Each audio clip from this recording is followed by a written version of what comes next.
Martin Armstrong, good morning to you, my friend. How are you? Oh, pretty good. Still hanging in here. Yeah, the world is going crazy, as we were saying off camera here. I want to talk to you about that. What's going on in Europe really right now? You have a huge uprising, it looks like now in the UK. The French government is more or less imploded in the past week. And then you've had, I want to say, 7 really political assassinations in Germany. So, yeah, let's work that out. Let's start with the UK for me real quick. Well, we had the inklings that both the UK and France might have to ask for an IMF bailout. That in itself is confirming what I've been saying, all along. That the real problem here is that Europe economically is in serious trouble. They designed the euro completely wrong. And it's all coming to a head. The fact that they're even inkling that they might have to get an IMF bailout shows the real problem. What I've said all along is that it's not the empirical level of the debt that is the issue. The issue is when you can't sell the new debt to pay off the old, because you're in these Ponzi schemes. And they just keep going, on forever. So, the problem in government, they always think they're the exception. I mean, you couldn't possibly go to a bank and just keep borrowing week after week and never pay anything back. They go, oh, yeah, but we're the government. Yeah, okay, fine. They can pass laws that pension funds must have government debt, banks must have their reserves in government debt, but eventually you run out. And this is what's happening. And Europe, historically, you can look back throughout the centuries, whenever a government is at risk of losing power, it needs an external enemy. For example, Biden, when he put the sanctions on Russia and gasoline prices went up, he said, oh, it's Putin's inflation. All right. You always have to blame somebody else, never yourself. And so this is why I've been warning that Europe needs war with Russia, just as a diversion tactic from its own crumbling infrastructure. Ursula just today is putting on was the 20th or number of sanctions against Russia. It's just absurd, absolutely absurd. And when it comes to war, and I've spoken to several governments, and you can look at, it's on YouTube, but you can look at Tony Blair's apology for Iraq. And he says, we thought we were freeing them from the tyranny, basically, of Saddam. We didn't realize that we were subjecting them to more sectarian violence afterwards. This is the way governments function. They just look at what's in front of their nose. They never consider what if. Right. Now, you take Russia, and they think, okay, we put on these sanctions that will force the people to rise up and overthrow their government. What comes next? They don't answer that question. You had Khrushchev with the Cuban Missile Crisis in '62. And then he had it back down. What happened? There was a coup. Brezhnev came in, right? So you end up with these wild cards. Putin tends to be the most responsible man at the table. He at least understands the game. And then you take somebody like Medvedev. This is why Zelensky wanted to assassinate him. Get rid of Putin, and they make it sound as if this war is just his decision. I'll remove him and it all disappears. No, sorry. You end up with somebody else in there. Maybe, if you did assassinate Putin, the country's going to move extremely right. And you'll probably end up with somebody like Medvedev or whatever. And they want somebody there who will respond emotionally. Oh, you crossed the border into Kursk, that's it, I'm pushing the button. This is what they want. No one understands that. That's why he's laid down many red lines. If you give long-range missiles, that's it, they do. And he does nothing, all right? They've invaded Kursk, that will force him to do something. I spoke to even Ukrainian military, and they said they had no idea they were doing that. They were just told to go to the border. And then all of a sudden, the order to invade Russia came from MI6. They keep trying to get him to attack anything in NATO so they can say he's the aggressor. So that's the real problem here. And they pitch it as if you replace Putin and it's all Wonderland or something, and it's just not going to happen. Yeah, well, comment about what happened recently with Russia. Really, I want to get this correct. Invading, well, maybe we can use that word. The Polish airspace here. Is that coming from Putin, or is that coming from just a show of strength from Russia? What is the reason for that? Again, is it to bring? It seems to me that Russia doesn't want war with NATO or Europe, but correct me if I'm wrong. Just about every source I have says that was a false flag, and that they had captured some drones. I mean, there have been other ministers of other countries that have basically said there's no evidence that anything flew from Russia over Poland.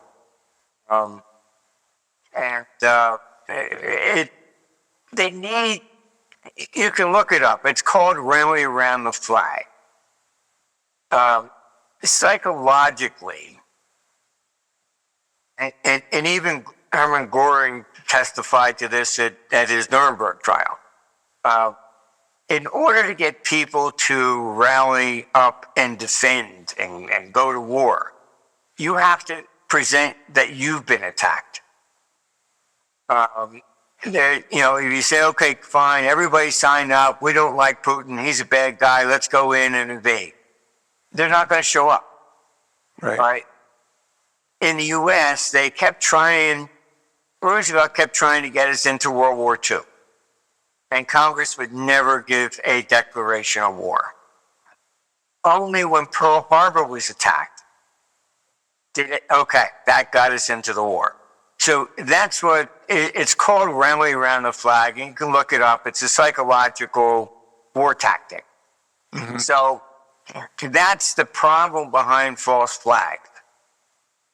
They deliberately do those to get the people to rally up and to justify a war. You can look on Wikipedia, Project Northwood. The CIA had proposed killing Americans to blame it on Cuba to justify an invasion. This is standard operational procedures, actually. The Bundestag, fire that Hitler used to get everybody riled up against the communists. These are just always the same thing. So it's they know how to play us, like little toy soldiers or something on your bed, and that's what they do. So Poland, every source I have says that was a false flag, deliberately done to try and get something going here. And then you have newspapers over there, chomping it to bit, calling for a no-fly zone over Ukraine. Okay, so Ukraine can shoot missiles at Moscow, but Moscow can't defend itself now? Right. Yeah. It just, it just gets worse by the day with these people. Yeah. Do you see them continuing to amp up the pressure and the stress. And when I mean they, I mean the West or even NATO, because it seems to me NATO wants a war with Russia for their viability, just to stay viable, if you would. Yeah, I mean, I actually saw the internal memos when all the money was going to climate change. You know, they were like actually saying, how do we remain relevant? You know, and look, Khrushchev, when he said, we will bury you, he was a legitimate Marxist. He really believed what he was saying. Okay, that was his like economic religion. You know? Right. He thought communism was going to prevail over capitalism. And so NATO uses that same thing. Oh, Putin wants to invade Europe. He's not a communist. Those theories are all gone, all right? He would have the same problem of getting Russians to invade Europe without an attack. So, I mean, Europe has nothing, okay? Right. Japan went into Manchuria for natural resources and assets, okay?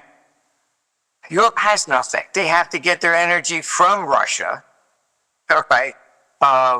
So what are you going to get out of it? You're going to walk into Paris and the French are going to say, oh, thank you. Are you going to pay our pensions now? That's about it, you know? So there's nothing there of value to justify Russia invading Europe.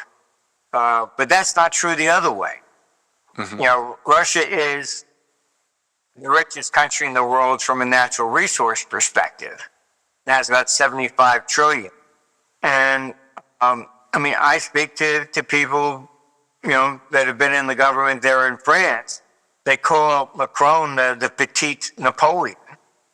And these people know they're financially in trouble. Yeah. And they really think, they believe their own BS, really. You know, NATO keeps saying, well, we have 3.4 million. And that's if they invoke Article 5 and even the US shows up. Against Russia, which has 1.5. So the scenarios they keep putting out is that we can take them in like a week or something. You know, it's Kinzinger, who was on that January 6th committee against Trump. You can Google him. He actually said we can defeat Russia in 3 days. 3 days. Yeah. Yeah. They couldn't even do Iraq in 3 days. Right. That's exactly what I thought. Yeah. So It's Go ahead. crazy. it is. So I guess that's what you're seeing now, and correct me if I'm wrong, is so Europe is not really getting what they want in regards to war, and maybe they will. But as of right now, they're not. It seems like Putin is showing unbelievable restraint. Correct me if I'm wrong. But now, as you alluded to, if you don't have war, you have pitchforks, if you would. You have an uprising of the people. And is that what you're seeing now in Germany, France, and the UK? Yeah, I mean, I've been speaking to all those countries, and basically they know they have a problem of people not wanting to get involved in the war, not, you know, signing up for the military, things of this nature. And so that makes them desperate for this false flag issue. And I will say this, I was speaking to someone in Washington who was at least close to Trump, and I gave my opinion. I said, listen, we have to get out of NATO. I think they're going to do a false flag and try and drag us in. Now, I thought, okay, fine, they're probably going to think I'm a conspiracy theorist or whatever. And the response was, no, we know you're right. Wow. So, Wow. I think the reality is coming a bit more here. You know, it's Zelensky is the real problem. And he basically has sabotaged just about every peace deal imaginable. And he takes his orders from, you know, basically from London, Paris, and NATO, really. And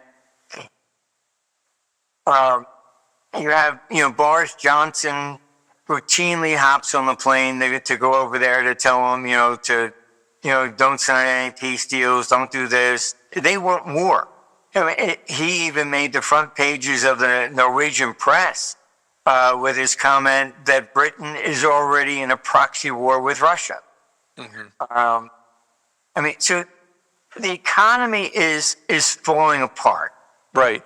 And, as you know, when they were forming the euro, they came to me, I sat down, said, all right, fine. This is how we create a currency. And it was Helmut Kohl that intervened. And he didn't allow the German people to vote to join the euro. And he admitted before he died that he would have lost 7-3.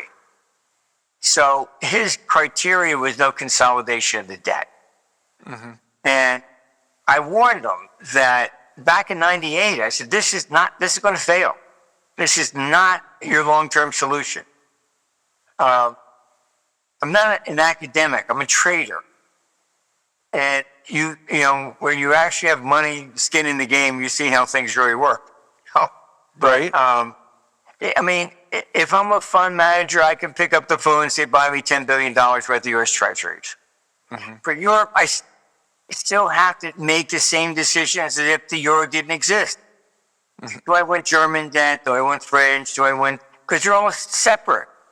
Yeah. Okay, they never consolidated it. And this presents the real threat. Okay, that, let's say, France can't pay its debts like Greece did in 2010. What's going to happen? Yeah. You're going to end up with a contagion. All right. In 2010, as soon as all the traders made money shorting Greece, great. Who's next? Oh, Spain. They're in the same position. All right. This is what will happen. It turns into a contagion. Okay. Now we're dealing with France as the second largest economy in the EU. They're going to look at, because of all the banks, you don't have a federal debt. The banks have a cornucopia of debt of all these different countries. So the traders are going to look, okay, who has the most French debt? They're going to short that bank. Okay, so it's all the debt is destabilizing the entire thing. Yeah, no, I get it, but I want to work that out a little bit. So in France, they're going to short each bank, specific bank, because they are holding the bad debt. I'm saying this because I'm naive. So you're going to see one bank after another in France fail. Yeah, and not just France, whoever has it. That's what I'm saying. Is that because what happens is the bank's reserve must be in government debt. Got it. And they say, oh, government is, we're AAA, whatever, we can just print money, whatever they want to say. But that's just not true. So what will happen is you'll get a contagion, and then they'll look at all the banks. Which banks are exposed? Remember, you had the repo crisis. Yeah, I was just thinking that. It sounds like the 2007, 2008 repo crisis here in the U.S. Go ahead. Well, people don't understand what that was really about. You had Merkel stand up and say she was against bailing out the banks in Greece. Okay. So then she could be hypocritical. Deutsche Bank people were looking at that, they had big derivatives, etc. So she came out and made a statement, if Deutsche Bank was in trouble, she wouldn't bail out Deutsche Bank. That created the repo crisis. Now suddenly the banks in New York are going, well, I'm not going to lend money to Deutsche Bank because she said they're going to, they're not going to be bailed out. Yeah. So that created the whole repo crisis. So this is what I mean. It depends upon, it's all interconnected here, and it relies upon this confidence in government. Yeah. And once that confidence is gone, everything's up for grabs. So Okay. it's pretty bad. Yeah, no, yes, I would agree. So what do you expect the first domino to fall?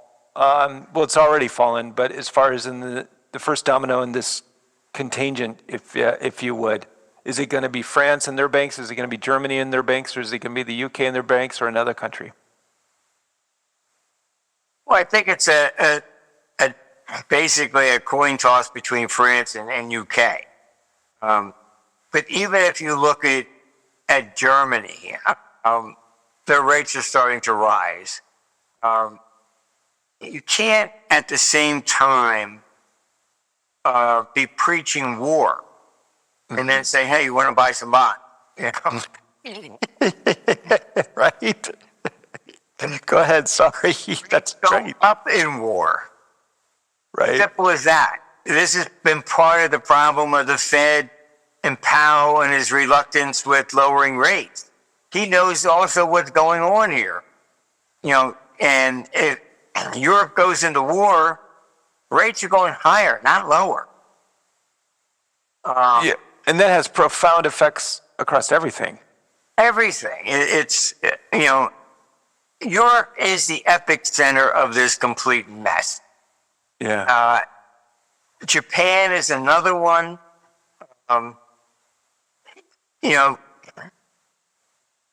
If you pick up the rug and you look closely at Japan, you'll see that, yes, Japan's one of the largest holders of U.S. debt.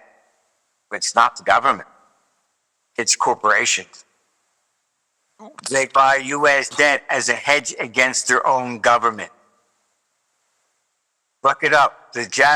The central bank of Japan bragged they bought 97% of an auction. Mm-hmm. That's good news. That meant nobody wanted to buy it. Right. So I mean it, and the press spins. Oh yeah, shows the central bank strong. Does it? Right. It's part of our problem is also with the press. They're just a bunch of idiots, and I guess you got a bunch of 23-year-old kids that just constantly write nonsense. Oh, Russia is going to do this. Do you understand what you're saying? Mm-hmm. They're pitching World War III all the time. Yeah. It's on talk shows in Europe. This is not a solution. No, not at all. No, I'm very pro-peace. I want peace.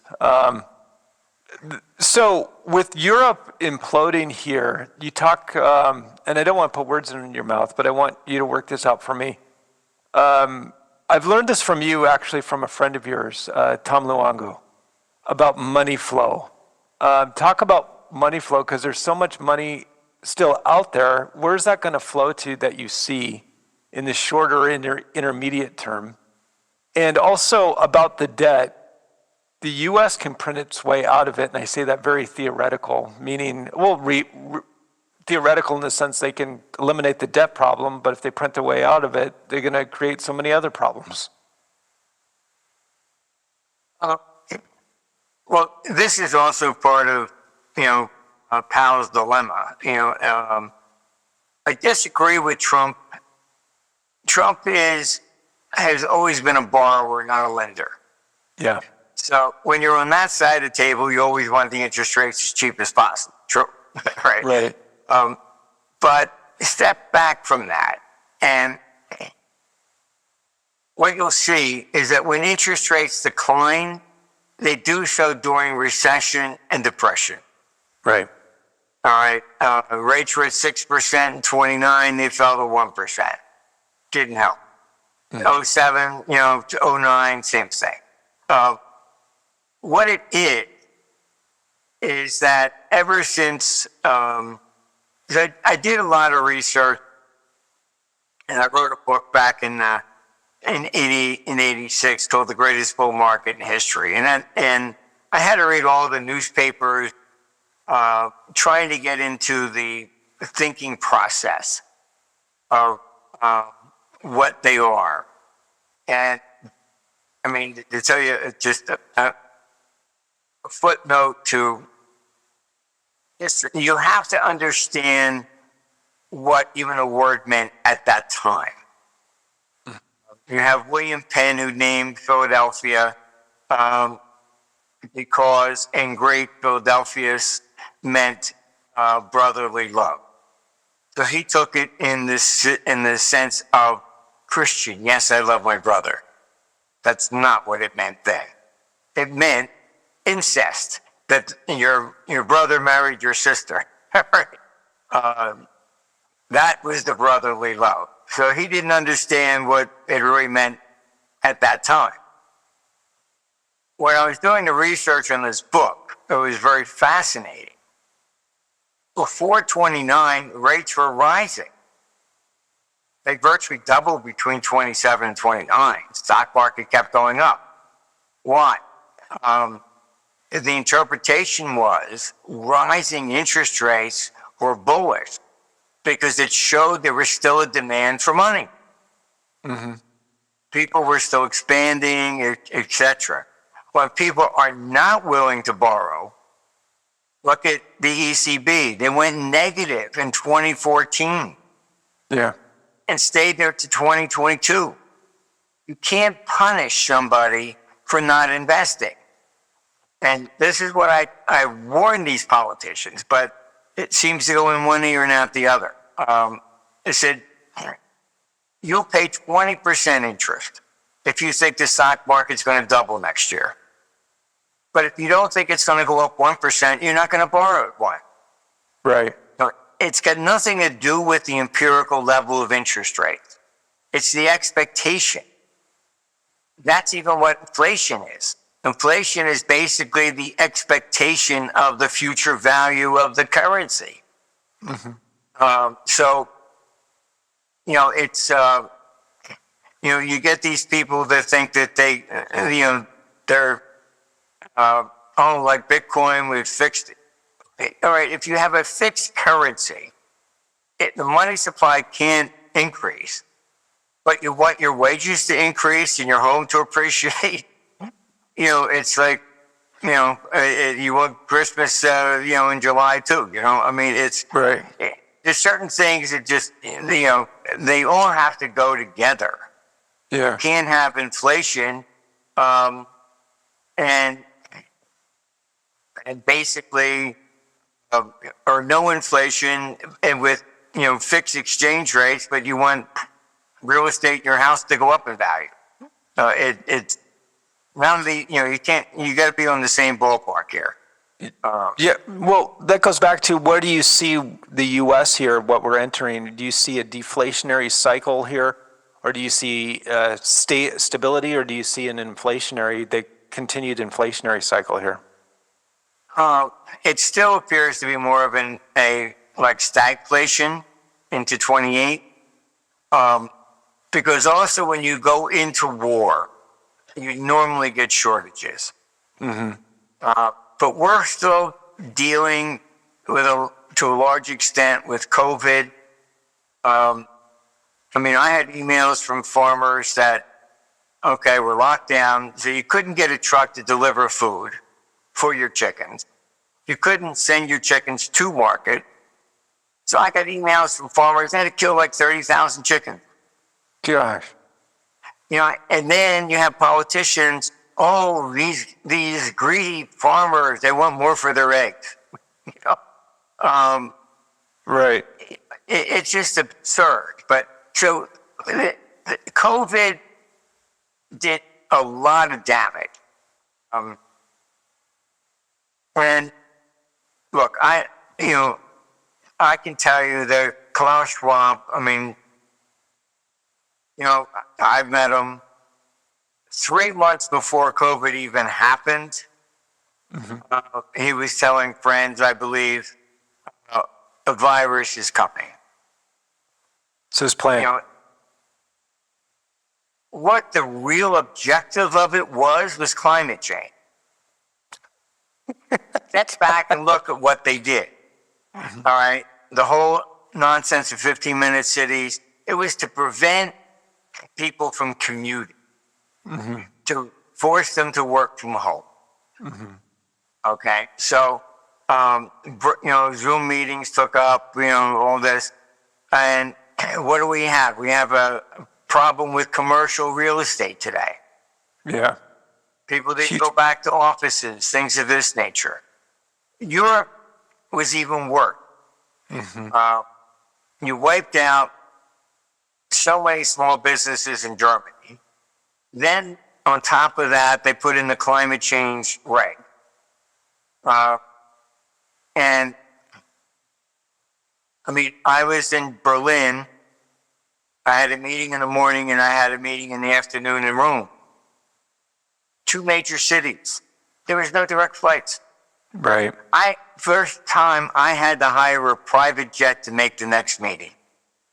Gosh. And I was like, huh? Well, you got to be kidding me. The only direct flight was like 6:30 in the morning, and that was it. One. Wow. Oh, for climate change, we have to stop all these people flying around. Right. Very nice. Okay. People are using private jets more now than they did before because of this. Yeah. And so then they put the sanctions on Russia. All right. You saw tens of thousands of workers protesting Volkswagen, because then they told the auto, okay, you have to produce an electric car. These decisions are coming from some back room with people with zero experience in anything. Right. They couldn't even be a dog catcher. And, Yeah. So you look at Germany, the economy has actually shrunk. Yeah. At least by 3%, maybe up to 5%. And by shrinking, what I mean is that small businesses were put out of operation. So the number of possible jobs has declined. All right. So you're talking, so the COVID, then the climate change, and then the sanctions on Russia. So all of this has combined into an economic decline for Europe worse than the United States. They appear more likely to go into a depression. And we're more prone to be more into a stagflation. We didn't get as bad as Europe did. I'm here in Florida, and you still see, people with signs up, "Thank you, DeSantis. We weren't locked down. Small businesses didn't go out of business," whatever. And go up to Fifth Avenue in New York City, and a lot of the places are gone. Yeah. So it's, that's been an issue as well. So the United States is not as in dire straits as you're seeing in Europe.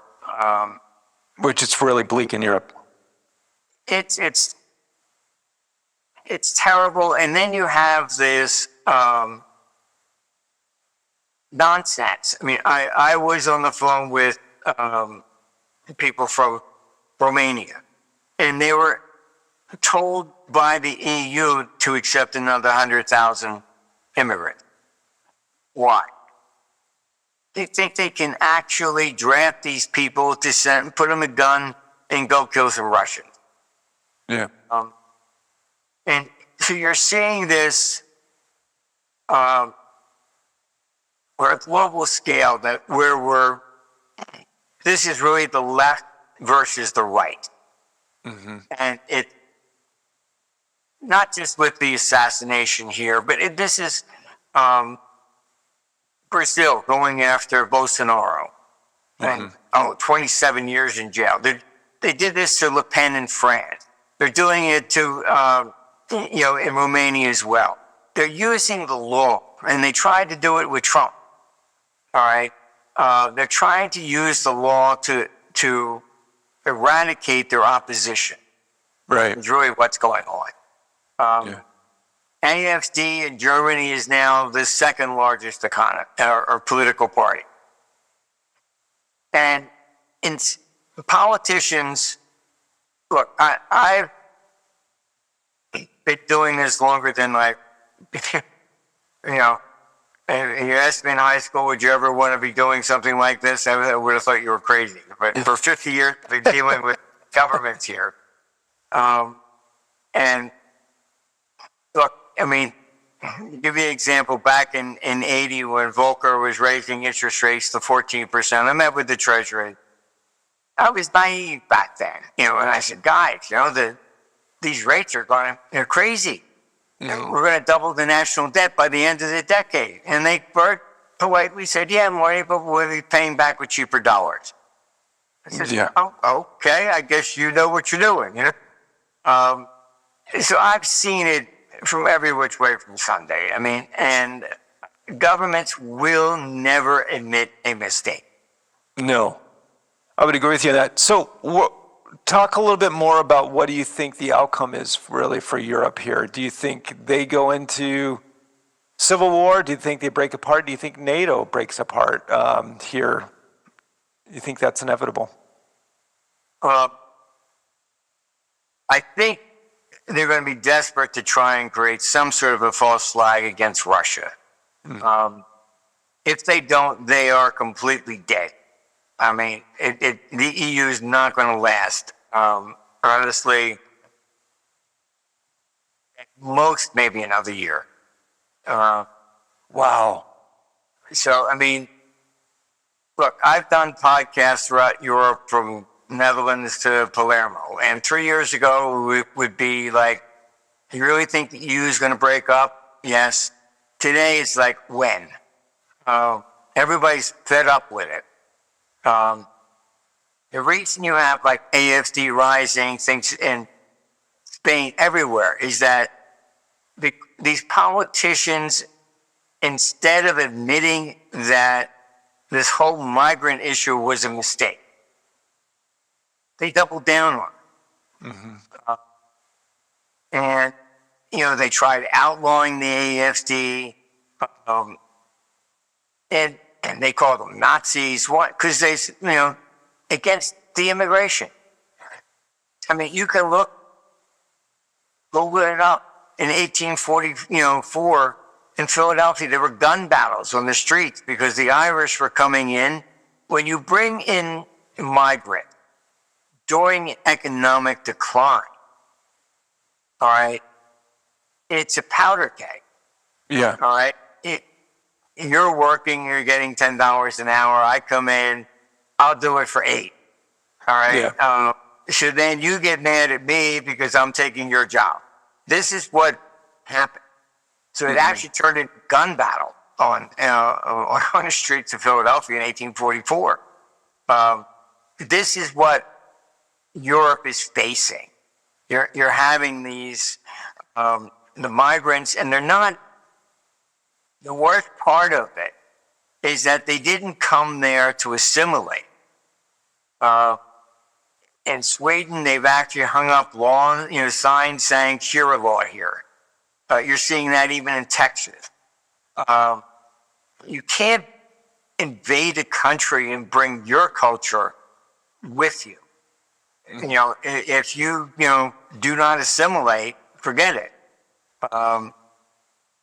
Back in '98 when I was meeting with them to create the euro, I said, "You don't understand what made America great." I said, "It was discrimination."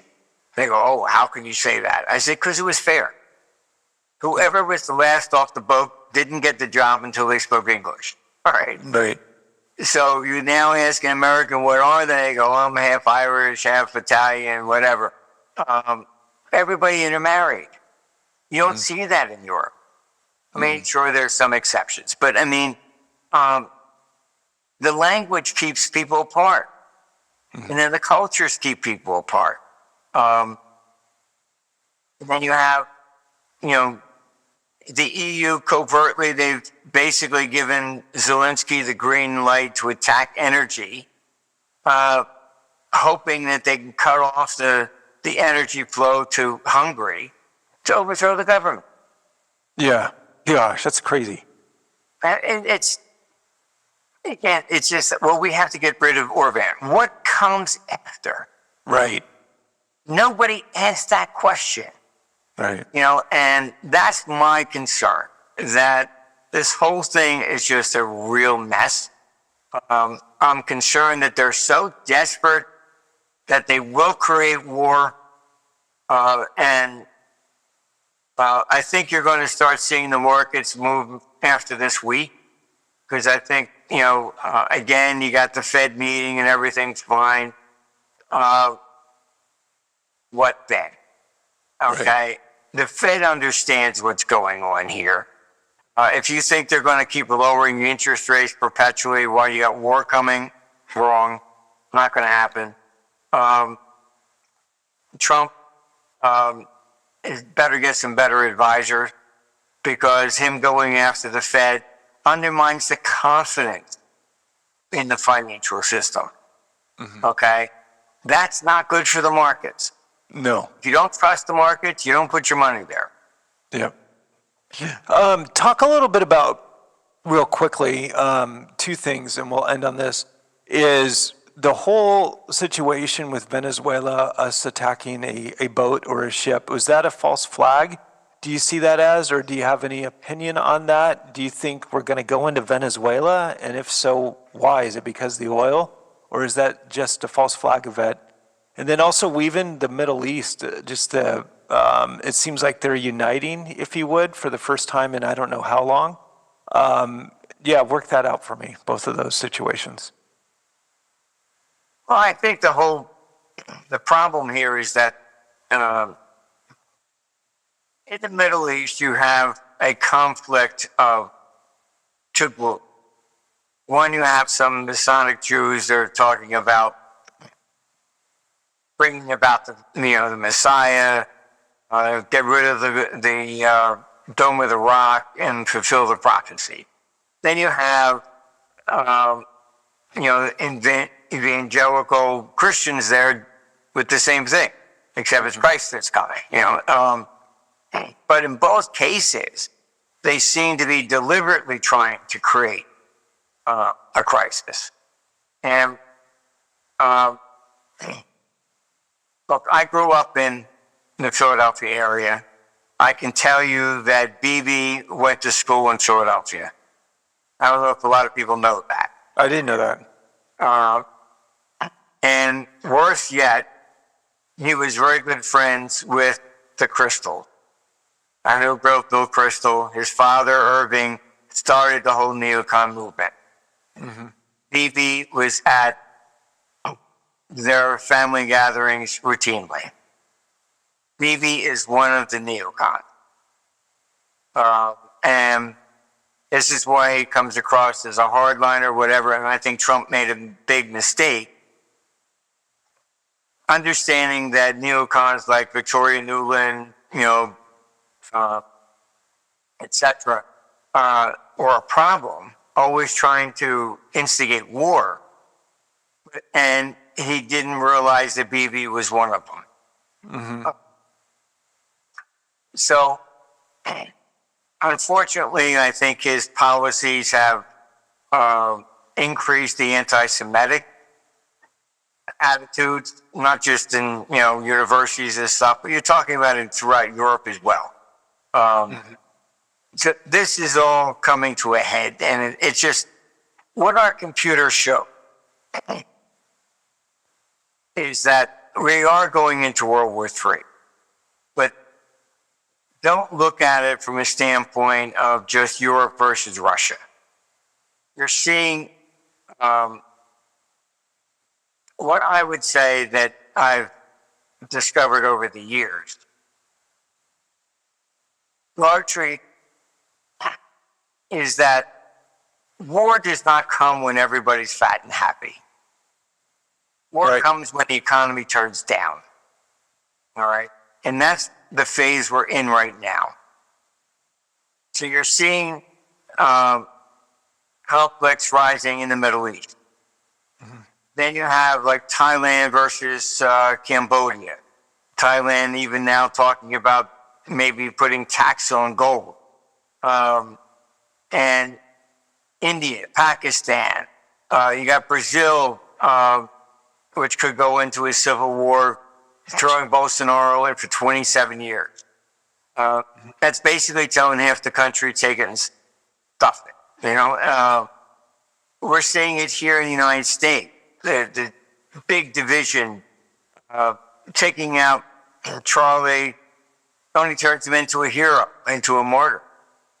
And I think his whole organization has exploded with new people joining now.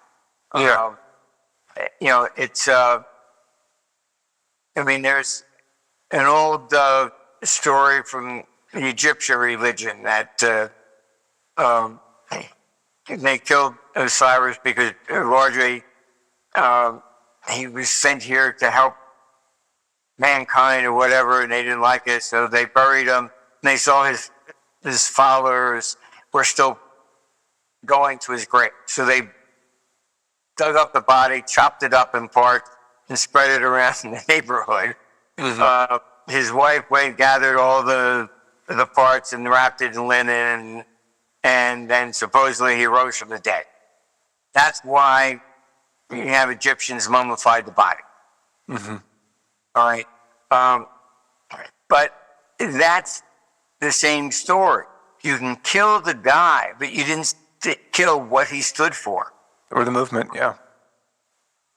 That's the mistake they made here with Charlie. And it only inflames it more. The United States is also deeply divided.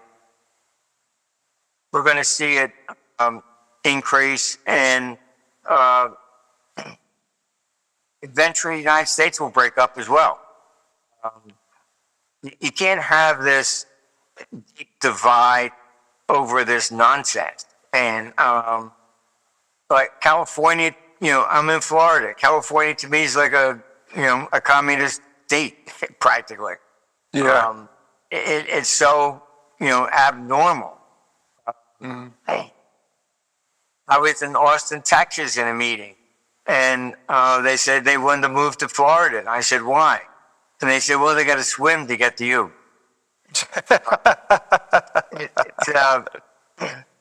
So you're seeing it everywhere. Yeah. It usually correlates with the economy declining. So as we go into this recession, which the computers projecting will not bottom until 28. All right. The tensions here, Europe, Asia, are only going to increase. Yeah. It's just being ratcheted up more. Yeah. China, Taiwan, North Korea versus the South, and Japan. All this is coming to a head. It's wherever there used to be a grudge, it's resurfacing.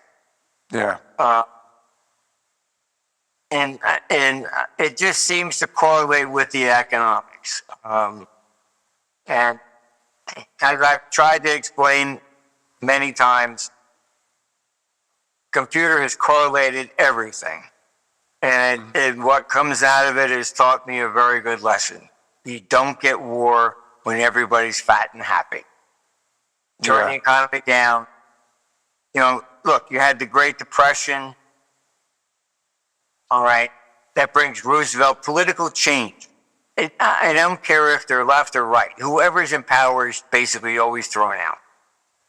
You put, the reparation payments on to punish the German. Okay, fine. You're punishing them for their previous leaders. So what happens? They turn to Hitler. All right. You always get that sort of response.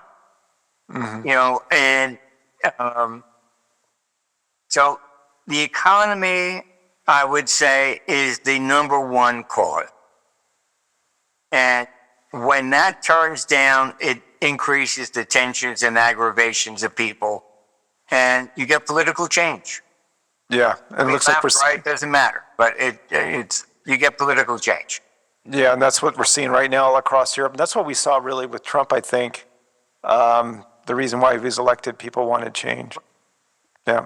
They didn't understand. People. I think Julius Caesar said over 2,000 years ago, people believe what they want to believe. You know? And he was right. Nothing's really changed. And so you get these neocons, and you look at what they've actually said, like, Kinzinger, oh, we can take Russia in 3 days. So we can defeat China in what, 5? You know? Yeah. What an idiot. It's, but they believe what they want to believe. Yeah. And you can't, if you think you can talk to a fool and convince him he's foolish, you're the fool. Right. You're not gonna be able to use logic. They don't use logic. Yeah. It's what it is, what Caesar said. They want to believe. That's it. So Europe, I see that they just want to believe that they can conquer Russia. And take a look at, you have Kayla. She actually has come out and said that Russia is too big and should be broken up. It's like it's her decision. We're not talking about pushing Russia out of Ukraine. They're not satisfied with that. Yeah. This is about the conquest of Russia. And it's for the natural resources. And as I said, I've spoken to serious people in high up in France. What do they say? And besides calling the, Macron the petite Napoleon, they really think some of these people are so deranged, they think they can conquer Russia, take the 75 trillion in assets. That's twice the size of the U.S. national debt, and Europe will rise again to lead the world. Delusional. Erosion in Turkey wants to resurrect the Ottoman Empire. I mean, you get these things all the time. I don't know, they live in the glory of the past or something. We handed a handful of jets to Greece and made the front pages of the news. Oh, now we can do a sneak attack on Turkey. The hatred between the Turks and the Greeks, go back to Alexander the Great. Yeah. You're not going to change these things. It's just cultural. And you can't, say, before Yugoslavia broke up, I was called into the government there. And I'll never forget, they said, they killed over 600 of us and threw us in a common grave. And I thought, oh my God, I missed something on the news? Yeah. And I said, when did this happen? Oh, about 700 years ago. Oh, I said, okay, that one. Yeah, all right. The memories just are there forever. Even you had the former Chancellor of Germany, Bismarck, in 1888, say Europe's going to be engulfed in a major war and it's going to come from the Balkan, which it did in 1914. Serbia killed the Austrian. But that area it was conquered by the Ottoman Empire. So you have Islam, you have Orthodox Christianity, and Western Christianity. Then you get all the ethnic differences. All right. Even the cultural differences. For example, if you cross the Russian mafia, okay, fine, they'll kill you, and they'll send flowers like an Italian to your widow. Cross an Armenian, they kill you, the wife, the kids, and the dog. Why? Because they don't want any retaliation. Right. So they're different cultures. And you have to understand all these different beliefs. You go to Germany and you greet somebody, you kiss them on each side of the cheek. You go to Switzerland, the third one, please. And you have to do it 3 times. No, 2 is bad luck. All right? Okay. So everybody has their own thing, and it's that's what makes the world interesting to travel in. Right. But this is where we're going. So unfortunately, it is recession into 2028, and with that, expect increases in tensions, particularly next year. But I think you're going to start seeing them increase after this week. geopolitically on a global scale? Well, I hope and pray that cooler